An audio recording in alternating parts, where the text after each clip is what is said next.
सप्रेम साहिब बंदगी। सदगुरु कबीर साहब के चरण कमलों में चरण बंदगी। महंत रामधनी दास साहब के चरण कमलों में चरण बंदगी। महंत धीरज दास साहब के चरण कमलों में चरण बंदगी। आप सभी श्रोता बंधुओं, भक्तमय माताएं बहनों, सभी को सप्रेम साहिब बंदगी। प्रिय श्रोता बंधुओं, सदगुरु कबीर साहब का बड़ा ही सुंदर पद है। बीजक में रमणी नंबर 53 में सदगुरु कबीर साहब कहते हैं, वह बताते हैं कि महादेव मुनि अंत न पाया, उमा सहित उन जन्म गमाया।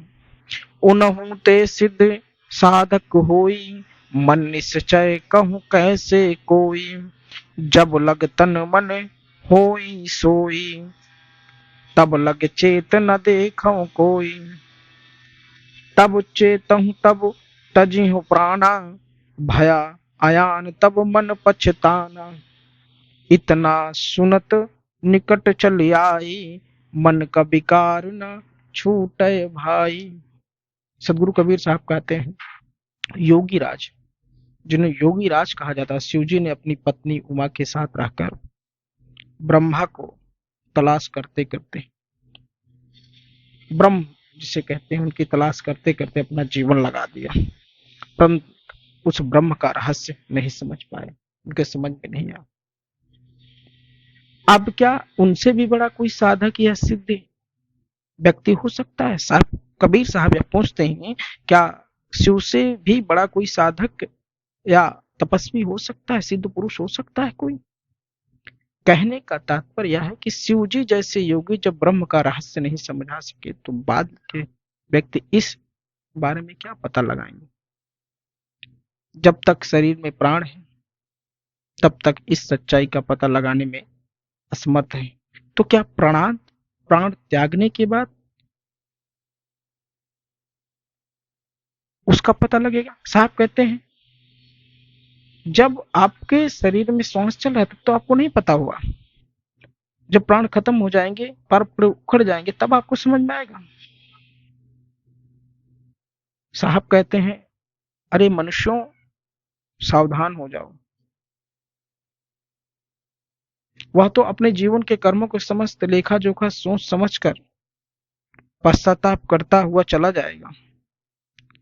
कहने का अर्थ यह है कि सत्संग और शास्त्रों के अनेक बातों को सुनते सुनते मृत्यु आ घिरती है, परंतु मन के विकार दूर नहीं हो पाते। मन के विकारों से छुट्टी मिले बिना कुछ भी प्राप्त नहीं हो सकता। जब तक मनुष्य के अंदर तमोगुण है, जब तक मनुष्य के अंदर विकार भरा हुआ है, वह प्रेम भावना नहीं रखता, जीवों पर दया नहीं करता, आडंबर और तमाम पाखंड की चीजों में फंसा हुआ है, तब तक उसे मनुष्य को मुक्ति नहीं मिल सकती। साहब कहते, तीनों लोग मुआ कौआए के, छूट नहीं ना काहू की आस। एक अंधेरे जग खाया, सबका भया निपात।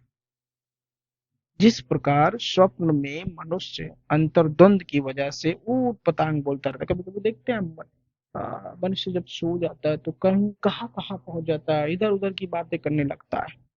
उसी तरह संसारिक मनुष्य इस संसार में स्वप्न में सिर पटक पटक कर मरते हैं, परंतु फिर भी आशा समाप्त नहीं होती। साहब कहते हैं, चाहे इंद्रियों का भोग हो, चाहे ईश्वर ब्रह्म, बाहर से कुछ भी प्राप्त होने की आशा दुखदायी होती है। साहब कहते हैं, अविवेकी मन से सबको भटका दिया, इसलिए सबका पतन हो रहा है। सदगुरु कबीर साहब कहते हैं, मन को मार गगन चढ़ जाएगी। जो मनुष्य मन को मार लेता है, वह गगन अर्थात उस परम तत्व को अवश्य ही पा जाता है। जब तक मन नहीं मारा, मन की आसक्तियों को नहीं मारा, मन के विकारों को नहीं खत्म किया, तो फिर क्या पाएंगे, क्या भक्ति करेंगे, क्या पूजा करेंगे, क्या पाठ करेंगे? लेकिन मन के विकारों को मारने की आवश्यकता है। सदगुरु कबीर साहब कहते हैं, मन के विकारों को मारना अति आवश्यक है।